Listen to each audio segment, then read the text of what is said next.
እዚ ኣፎት ሚድያ እዩ ጥዕና ሃበልና ዝተፈላለዩ ቦታን ኩነታትን ኮይንኩም ትሕዝቶና ትከታተሉ ክብራንን ላይክ ሼር ሰብስክራይብ ምግባር ስለትከታተሉና ምስጋና ንዕዙዝ እዩ ናብ እዋናዊ ሓበሬታ ሰዓት ከነሰጋግረኩም ብሰንኪ ዘጋጠመ ሓደጋ ባርዕ ህይወት ኣዶ ምስ 4 ደቂ ሓሊፎም ኣብ ሃገረ ሱዳን መዕቆቢ ስደተኛታት ጉርጉር ብዘጋጠመ ሓደጋ ባርዕ ትግራዊት ኣደ ምስ 3 ደቂ ህይወት ሓሊፉሎም በቲ ሓደጋ ባርዕ ህይወት ሳነተደ ብሰንኪ ኩናት ሕድሕድ ሱዳን ካብ ካርቱም ናብ ጉርጉር ዝተመዘበለት ምዃና ይሕበረሎም ህይወት 3 ደቃን ብሓደጋ ዝተመንጠለት ኣደ ኣብ ጥንሲ ዝነበረት ምዃና ድማ ዝያዳ ዓሚቕ ሓዘን ፈጢሮም ኣብ ሱዳን ተጋሩ መዕቆቢ ስደተኛታት ብተኸታታሊ ብዝተኸሰተ ሓደጋ ባርዕ ዛጊድ ኣስታት 10 ወገናት ህይወቶም ሓሊፉሎም እቶም ኣብ ሱዳን ዘዕቆቡ ተጋሩ ብሰንኪ ምድንጓይ ውዕል ፕሪቶርያ ኣብ ዝኸፈ ናይ ህልውና ሓደጋ ተሳጢሖም ይርከቦም እዚ ከምዚሉ እንከሎ ኣብዚ ግዜ እዚ ብቁፅሪ ብዙሓት ኤርትራውያን ኮነ ኢትዮጵያውያን ኣውሮፓ ንምእታው ናብ ሊብያ ቱኒዝያ ዝኸድሉ ዘለዉ እዋን ኮይኖም ብዙሓት ብሰላም ዓዲ ጣልያን ኣቲና ኢሎም ስእሊ ክዝርግሑ እንከለው ብዙሓት ድማ ኣብ ባሕሪ ጥሒሎም ከም ዘለው ተሓቢሮም ብተወሳኺ ሒዛቶም ዝነበረት ጀልባ ጠፊኣ ተባሂሉ ክሳብ ሕዚ ዳሃዮም ዘይተረኸቡ እውን ብዙሓት እዮም እቲ ሓበሬታ ከም ዘመላኽቱ ኣብ ባሕሪ ሊብያ ኣብ ሰሙን ዘጋጠመ ብንጹር ቁጥሮም ዘይተፈለጠ ኣብ ሰሙን ዝተሓሉ ጥራሕ ድሮ ስእልታቶም ኣብ ማሕበራዊ መራኸቢታት ይዝርግሓሎም ካብቶም ስደተኛታት ምስ ክልተ ሰለስተ ውላደን ብሓንሳብ ዝተበገሳየን ብወገን ቱኒዝያ እውን ሓለዋ ገማግም ባሕሪ ቱኒዝያ ትማል ሶኒ ሬሳ ናይቶም ጀላቦኦም ኣብ ገማግም ባሕሪ ሃገር ዝጠሓለት 8 ኤርትራውያንን ኢትዮጵያውያንን ዝርከቦን አፍሪካውያን ስደተኛታት ረኺቦም እዮም ሓደ በዓል ስልጣን ጸጥታ ንሮይተርስ ኣብ ዝሃቡ ሓበሬታ ካልኦት 29 ሰባት ብህይወት ምትራፎም ሓቢሮም ብኻሊ ዜና ውድብ ሕወሓት ኣብ ቀጸልታ አንፈታት ትልምን ምሕንጻጽ ህጡጽ ኣኼባ ጀሚሮም ሕወሓት ካብ ሃገራዊ ቦርድ መረጻ ካብ ፖለቲካ ምንቅስቓስ ንግዚኡ ደው ኣቢሉ ኣብ ውሽጢ 3 ኣዋርሕ ሓፈሻዊ ጉባኤ ክጽዋዕ ዝተሓተተ ትውድብ ኣብ ዝዋን እዚ ናይ 6 ኣዋርሕ ፈጻጽማን መጻንፈትን መዘረራብ ህጡጽ ኣኼባ ጸዊዕ ምህላው ዶክተር ደብረጽዮን ገብረሚካኤል ዝምራሕ ሕወሓት ሓቢሮም እቲ ቦርድ ካብ መዝገብ ውድባት ፖለቲካ ክስረዝ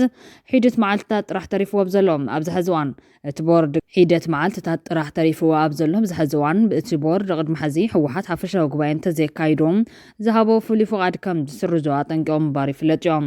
ብዶክተር ደብረጽዮን ገብረሚካኤል ዝምራሕ ሕወሓት ብወገኑ ዳግማይ ከም ሓድሽ ውድብ ከም ዘይምዝገብ ቅድሚ ሕዚ ዝነበሩ ኣፍልጦ ክምለስ ከም ዝጠልብ ክገልጽ ጸኒሖም ቀዳማይ ሚኒስትር ኣብይ ኣሕመድ ብወገኖም ውሳነት ቦርድ ምኽባር ግዴታ ምዃኑ ብምግላጽ እዚ እንተዘይተገይሩ ናብ ኩናት ክንምለስ ከም ንኽእል ኣጠንቂቖም ምስራዝ ሕወሓት ዘሸቓሎም ብጌታቸው ረዳ ዝምርሑ ኣባላት ማእኸላይ ኮሚቴ ሕወሓት ቅድሚ ሒደት ሰሙናት ኣብ ዘውፅዎ መግለጺ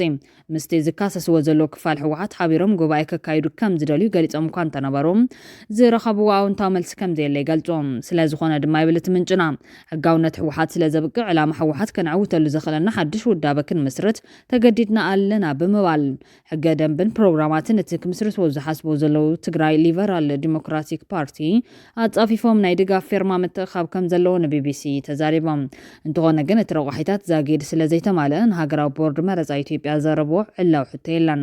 እቲ ቦርድ ብዛዕባ ዘካይድዎ ዘሎ ናይ ምስረታ ምንቅስቓስ ግን ኣፍልጦ ከም ዘሎ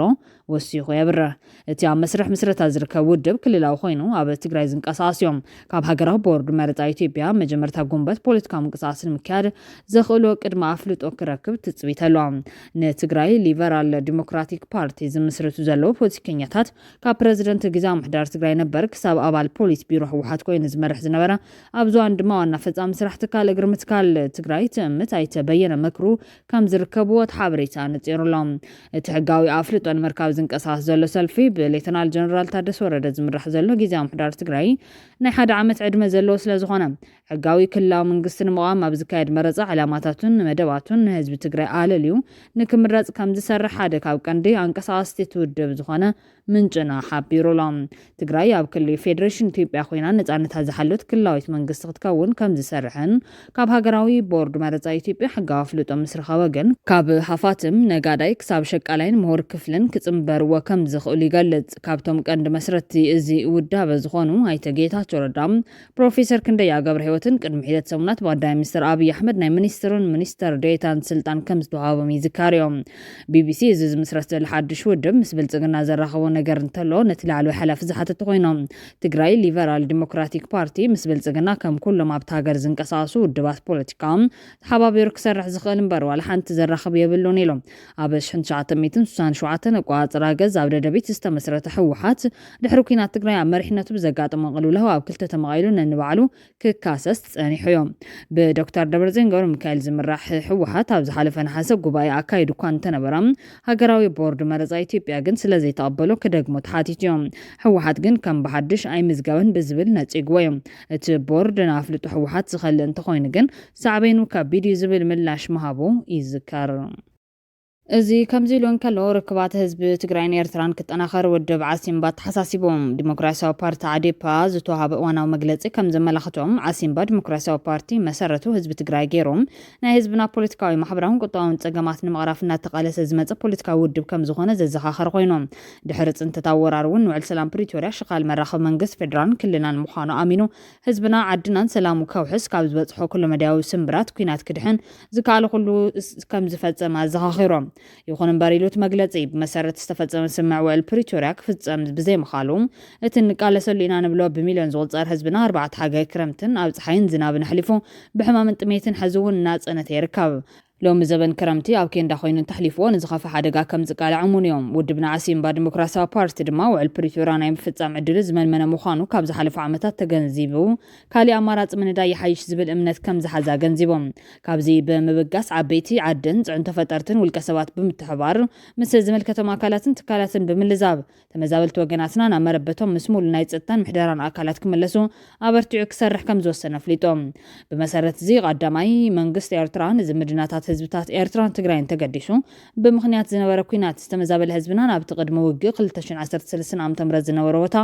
ምስ ሙሉእ ምሕደሩ ክምለስን ቀፀልቲ ኩሉ መድያዊ ርክባት ህዝቢ ትግራይን ኤርትራን ክጠናኸር ሰናይ ፍቓዱ ክኸውንን እዚ ንምፅናዕ ኣበርቲዑ ክሰርሕን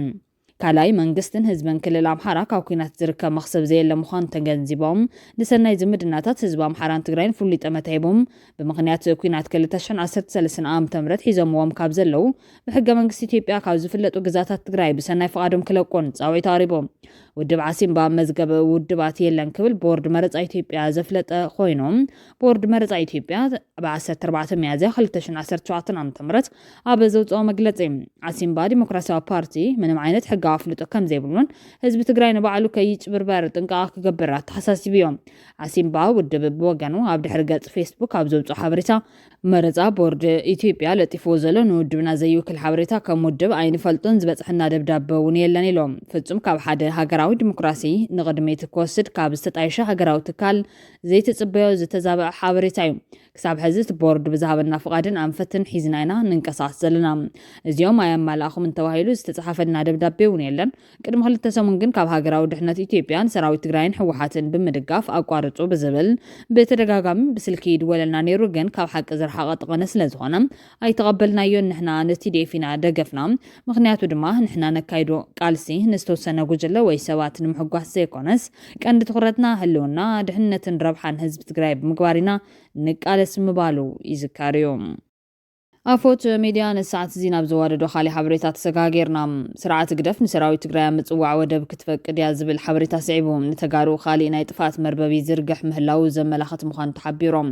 ኢሳያስ ምዕፋን ምጭዋይ መቕታል ናይ 50 ዓመት ተመክሮ ዘለዎ ፕረዚደንት ምዃኑ ይንገር እዮም። ባሕሪ ኢልካ ምሕላም ግን ገና ካብ ሕሉፍ ዘይምምሃርን ንኣብይ ተጋሩ ዳጥፈለ እምበር ዓሰብ ኣይኮነን ባፅዕውን ውሰደሉ ኣብ ታኬላ ብምእታው ህዝቢ ትግራይ ኣጥፊኡ ተኾሊፍና እናበለ ምምፁ ናይዚ መዘክር እዮም። ድሕሪ እቲ ተኾሊፍና ዝበለ ውጥን በኢትዮጵያ ማይ ወራር ክገጥሞም ኣብ ራዕዲ ተሸሚሙ ዘሎ ህግደፍ ንመራሕቲ ኢትዮጵያ ኣደብ ክገዙ ይፍክረሎም። ኣፈኛ ጉጅለ ህግደፍ ዝኾነ የማነ ገብረ መስቀል ቻርሊ ትማሊ ረቡዕ 30 ሚያዝያ 2025 ኣብ ውልቃዊ ናይ ትዊተር ሒሳቡ ዝጠቅዕ ጽሑፍ ናይ ፖለቲካ ጉጅለታት ኢትዮጵያ ግዛታዊ ሓድነት ኤርትራ ናይ ምቁፅጻር ምንዮት የንጸባርቁ ኣለው ክብል ከሲሶም ኣፈኛ ጉጅለ ህግደፍ የማነ ቻርሊ መግለጺኡ ኢሊታት ኢትዮጵያ ላዕላዊ ግዛት ኤርትራ ናይ ምግባት ባህጎም ብምፍራሕን ዝተዛብዐ ናይ ታሪኻት ስነመጎትን ብምቕራብ ከረጋግጽዎ ይህቅኑ ኣለው ዝበለ ኮይኖም በዚ ምክንያት ጉጅለ ህግደፍ ትዕግስቱ ይውድእ ምህላውን ቀይሕ መስመር ይጥሕስ ምህላውን እዩ ከረድእ ፈቲኑ ዝርከብ ብፌደራል መንግስቲ ኢትዮጵያ ተዓዲመ ናብ ኩናት ኣተይ ብምባል ኣብ ኩናት ሰሜን መንስያት ኤርትራ ዘለቐን ገና እውን መስዋዕቲ ካብ ምንጋር ሓንጊዱን ዝርከብ ጉጅለ ህግደፍ ነቲ ደፊሩ ኣብ ልዕሊ ግዛታዊ ሓድነት ኢትዮጵያ ብምታው ዝፈጸሞ ገበናት ኩናት ብምኽዋል ኢትዮጵያ ቀይሕ መስመር ትጥሕሰላ ምባሉ ንብዙሓት ዘገርም ኮይኖም ላዕላዊ ክብርታት ጎረባብቱ ዘየኽበረ ጉጅለ ብሉዓላዊ ግዛተይ ይድፈረሉ ብምባል ካልኦት ክኸስስ ዘይግብኦ ክነሱ ከምኡ ክብል ምድፋሮም ናይ ደወል መልእኽቲ ነቲ ጉጅለ ህግደፍ ዝህንጠየሉ ዘሎ ናይ ጥፋት ኩናት ምዃኑ እዩ ዝእመን። ምስ ሓይልታት ሕወሓት ናይ ክልል ኣምሓራን ሓይልታት ፋኖ ናይ ክልል ኣምሓራን ሽርክነት መስሪቶም መንግስቲ ብልጽግና ካብ ስልጣኑ ንምላይ ኣብ ስራሕ መላው ብግልጽ ዛወጀ ጉጅለ ህግደፍ ንውልቃዊ ናይ ጥፋት ሸዋቱ ከርዊ ብላላዊ ክብርታት ሃገር ተጣሊዑ ክነሱ ሎሚ ነቲ ካብ ኢትዮጵያ ዝመጽእ ዘሎ ግብረ መልሲ ከም ቀይሕ መስመር ከቕምጦም ፍታኑ ዘይወግዓዊ ኣዋጅ ኩናት ካብ ምዃን ዝሓልፍ ዕላማ ከም ዘይብሉ እዩ ዘመን بخالي زينا أفو قبائي بارلما سوماليا 4 كابينة منسترات بسنك سكفتا تصدتا كاب بارلما أجدهم أفو قبائي تحتواي بايتو سومال شيخ عدن محمد نور عدن مادوبي 4 منسترات كابينة فيدرال بسنك سكفتا تصدتا أب آخوا بايتو كالتزبي كيسا تفاقدهم أفو قبائي مادوبي تمالي حموس أبزاو مجلس إنوس كوميتي حقاقا كال بايتو بمسارة دن باسر رحا بايتوم أب العلم منسترات قبوس وقمتات ديسيبلين كوسد حساب كم زغربا قاليتوم إذا سقمت زوسد زلو تم 4 أبالات بايتو بربوع بارلما بزكايدن عبيز مسل متلاخ كساتفو دحر مرايوم يوم أبت جيزين طعام تابالات بايتو كم زفر رحوم يقلت اللهم بريزيدنت حبرات منقسطات أمريكا دونالد ترامب أمريكا هجراو دحنت كاب سلطانو عليو أو حبرات هجرات أمباسادر كون كم زشامو فليتوم منستر قدرات وزاي ماركو ريفيو جزاوي أما خاري هجراو دحنت كوينهم كم زقلقلو وسجهم قاليتوم أبز حلف ورح مقاويت وانا سناداي متسهيت زا أتلانتيك جيفري جولدبرغ بقيقا مثل علوة سبب سلطان محدار دونالد ترامب أبز تخايدو ناي سينجل ركب وجل كم استخاتة دحر مقلاتهم نافيتات قبل على مخاري هاجراو دحنت ناوس يخير نيرهم تمال حموس مخاري هاجراو دحنت كم سنة بتزفلت بريزيدنت دونالد ترامب منستر قدرات وزاي ماركو ريفيو مخار هاجراو دحنت كوينهم كغمت مخانم قاليتهم دونالد ترامب محورام الرخويتات أبزها مقلتي مايك والز قصال أمباسادر أمريكا حورات هاجرات كون محتاجي أزي حقو سيلهم مايك والز نروح هاجرنا قدامنا نمهب أبرتيعو صريحو أبز حدش سلطان ون كم زقبر فلت يكبل وسخو قالت لهم ترامب حبيرنا أمريكان عالمن داقما يوحسن مقبار كي تحللنا نقال السئينا إلو لهم أما خاري حقراو دحنت مايك والزن مكتلو أليكس وانجن أب يمن بزعبا كوينات يمن نمزتنا يبسط عيشة قجلة سيجنال بجيجا غازتنيا بمتاوز تلعله وترسعبو كاب سلطانهم تاليم يوم زملكت قجلة مايك والز صحافي مكتل بيت هيغسن صحافي قداتو تاي مارك روفيون زحاوف خوينو أب يمن بزعبا متقعت نفرتي زاتو كم زنبرو ينقار جولدبرغ أما خاري تصطتو مايك والز نابتا قجلة كتنبر زقورة مخانون دحري دما جيجا كم زفتما كم زتامنن قاليتوم أبال كونغرس فلوريدا نبر أبكالي عدم سلطان ترامب كوايت هاوس زوطة فلما يلعلواي بعال سلطان دما خوينو لهم كبراتن كاب أفوت ميديا استدادوت حستو الساعة تقريبنا زازيمنا لايك شير سبسكرايب مقوار بيت سوا أفوت كونو سنة يجزن منام